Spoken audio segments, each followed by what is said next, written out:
Kazano ku miyoboro TG Rajah Onebu Creative. Sasa rero hano murabona yuko twagarutse kuri website ya Wales Mountain Initiative, aho tugiye kuza kuvuga neza kuri application processing nkuko twabyemeranyijeho muri video y'ubutaha. Twari twavuze uburyo ki tuzavuga kuri application process, tukavuga application form mu buryo izakorwa. Rero tugiye kujya muri video neza turebe ibisabwa byose kugira ngo dukore application. Nk'ibisanzwe ndagusaba kugira ngo ukore subscribe, share and comment, even like, amakuru uyageze kuri abagenzi bashobora kuba bayakeneye. Nkuko musanzwe mubizi, intego zacu ni ukubashakira amahirwe aho aherereye, asigaye tukabahuza nayo. Sasa rero nanone niyo gahunda turimo ubu ngubu. Tugiye kuza kureba neza uburyo ki application wayikora ukayikorera. Ikindi kiza kuri application, ibyo ukoze bigenda byisevinga, ibindi ugiye ubona ukagenda ubikora gake gake kugeza igihe application yawe uzayisoreza. Nkuko mubibona hano rero twasubiye kuri website. Muri ibi ngibi nimwo twagiye tubona ibintu bitandukanye. Tugiye kuza kureba, urabona hano niho dufite application link. Uvuga ngo hano uzaza, nuhagera uzakanda hano ufungure link yawe, uzahita usanga page ya mbere igusaba gushiramo email, ubundi ujye next, bagenda bakubwira n'ibindi bitandukanye. Hasigaye ucreating account, bazaguhereza uzakreatinga password. Iyo password uzayibika neza, niyo uzajya ukoresha uri gukora login again, kugira ngo bizajye bigufasha gukomeza gukurikirana application yawe. Sasa urabona hano nyine, urabona hano batubwiye ngo ni ukore apply. Nkuko hano tweet bivuga rwose ni ibintu biri very clear. Ni ukuvuga ngo niba utaranabitangira wamaze kumva video urimo uratinda, kandi niba ari icyo ubura, ajya muri comment unyandikira Onebu I am interested, ndaza guhita nkufasha nihuse. Noneho ubwo urabona yuko hano murabona ko ino scholarship ikavaringa bya bindi byose twavuze. Baguhereza minervari, bakaguhereza meals on campus, bakaguhereza transport and accommodation, naho barahagira iki, barahakwishyurira. Ubwo twebwe reka tujye muri application turebe ubundi ngo ni ibiki tuba dusabwa kuba twakora. Ubwo ni ukuvuga ngo hano twebwe urabona yuko hano baratubwira ati welcome to 2026 Wales Mountain Initiative Scholarship Program Application. Hano ubwo twageze kuki kuri application form. Ubwo ino application form tugiye kuyifashisha turebe ibisabwa byose, kandi turebe ukuntu wabigenza kugira ngo wikorere application. Asigaye twizere yuko ibi bintu muza guhitamo bigerageza rwose nk'abantu b'abajene. Umuntu uva hano kuri introduction, the Wales Mountain Initiative is a public charitable foundation based on Bristol. Hano twabibonye rwose ni non-profit organization. Siko twabibonye.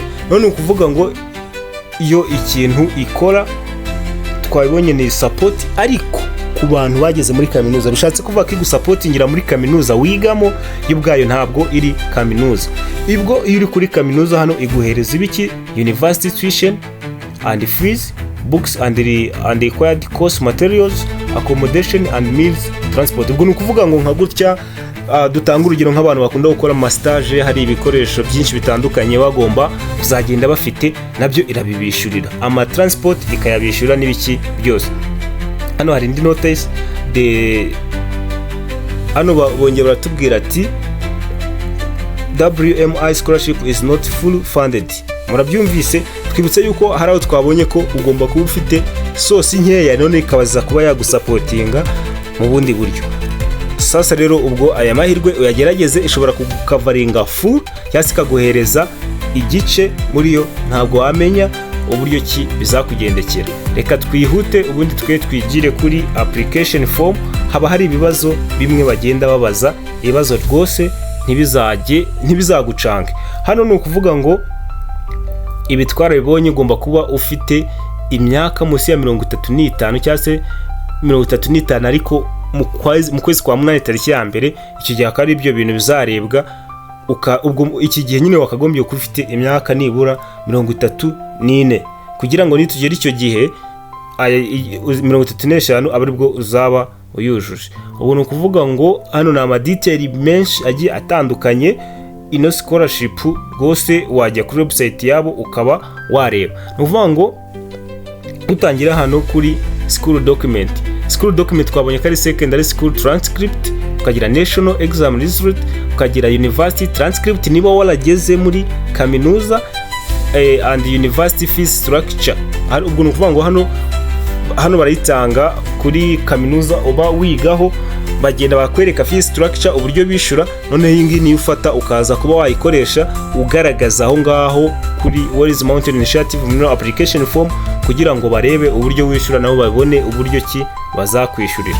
Uvuga ngo personal statement, hano hari ama short essay, you must write 2 short essay, each essay must be 500 words or less. Ubwo nukuvuga ngo hano wandika udu short essays dufite amagambo ari munsi ya 500. Ubwo nukuvuga ngo ugerageza nibura wenda ayo essay yawe ikaza kuba ivuye ngo wenda ku magambo 300 kugera kuri 500.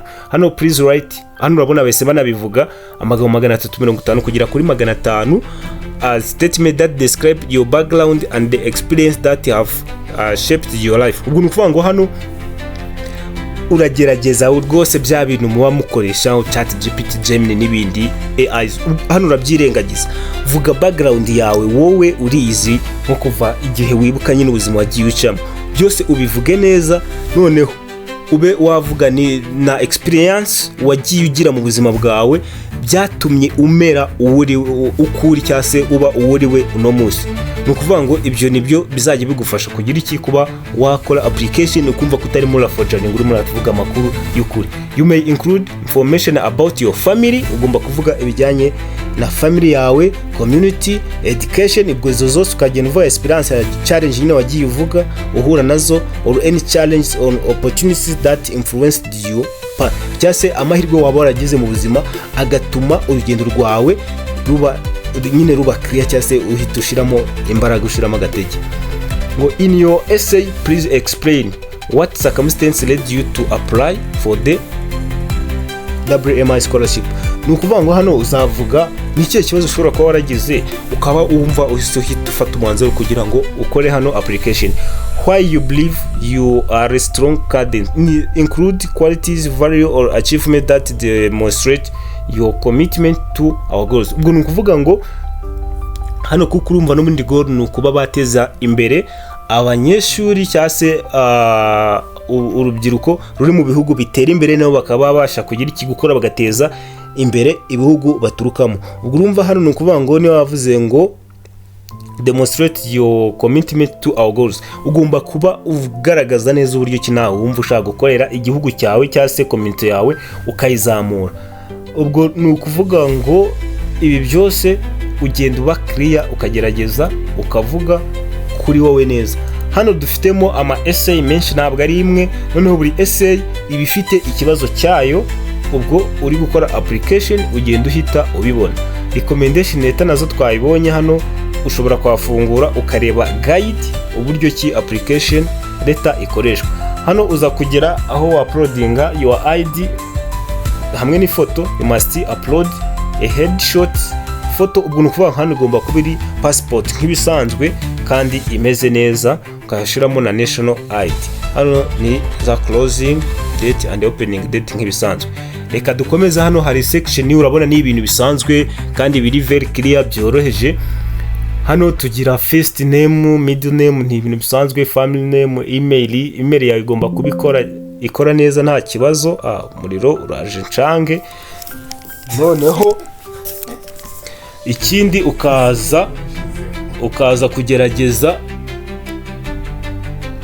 ibi bibazo bagenda bakubaza, ugomba kwibuka mbere ikintu bavuze. Ugomba kuzakorera cyangwa se ugomba kwiga mu gihugu cyawe. Igihe uri guplaninga kujya hanze rwose ino scholarship ushobora kuza kuyitakaza. Ubwo bishatse kuvuga yuko ugomba kugerageza ibibazo bakubajije nawe ukabisubiza ujyanye bo n'ibyo bakubwiye bakeneye. Ubwo ni ukuvuga ngo dukomeje tukareba, urabona bino bari ibibazo byoroheje cyane. Hano ama family member contacts, full name. Urumva ntabwo ari ibintu bishobora kuza kuba byakugora. Amafone namba, email, urumva hamwe ari aho aba adahari program of study, ibyo wiga byose ukabishiramo nyine, niba ari degree cyangwa se niba ari diploma byose ukabivuga, ishuri wigamo, umujyi, igihugu, website, byose ni ibintu bibaza kuba byoroshe. Noneho iyo ukomeje hari aho bageraho bakakubaza ibintu bisa nka kwizukura, kumva barakubaje ati wenda upuraninga kuzajya kwiga muri USA, hano uhita usubiza ati oya, kubera yuko twabonye yuko badashobora kugusapotinga ugiye kujya kwiga hanze. Hari igihe bakubaza ati uri muri applyinga wiga masters, ahangaha twabonye yuko wahita usubiza no, kubera yuko twabonye yuko basapotinga abantu bari muri bachelor cyangwa se muri advanced diploma. Ubwo nuvanga ibyo byose urageza nyine ukagira iki ukabisubiza neza. Haba ari utubazo tworoheje cyane ngo do you have any siblings, hano ni ukuba siblings nta bavukanye nyine, niba uri ikinege uvuga no, niba hari abandi wavukanye nabo yes. Ubwo ni ukuvuga ngo bino biba ari ibibazo bigiye byoroheje cyane, kandi mbibutsa yuko ano makuru yose uba ugenda ushiramo uragerageza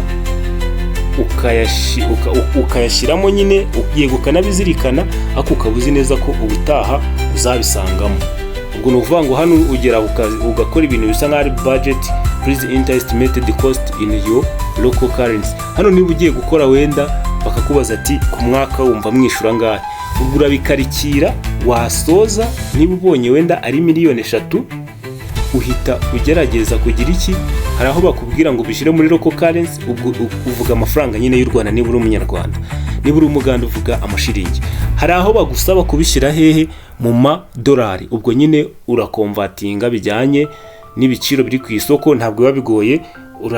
Nyine urajya kuri gukareba bari kuvunja gute, warangiza ukagerageza ukumva uburyo bimeze, nawe ukandikaho ayo mafaranga.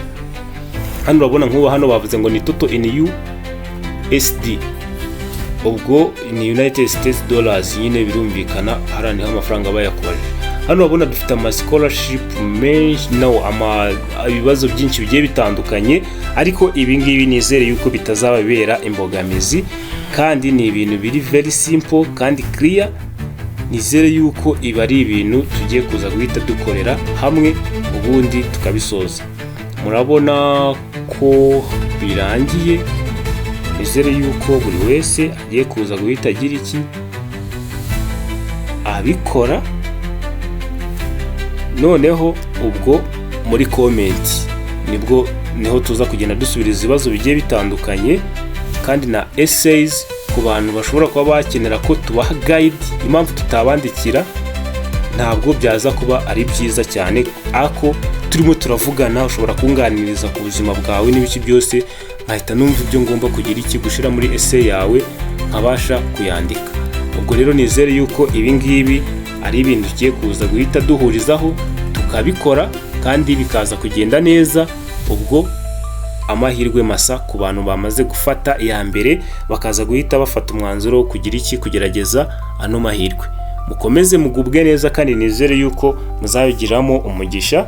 Bibutsa yuko subscribe, share, comment, even like ari ibintu by'ingenzi cyane ku buryo tuzagira iki tuzajya tubasha kubana gatanu ku kandi. Mukomeze kugira ibihe byiza kandi amahirwe masa.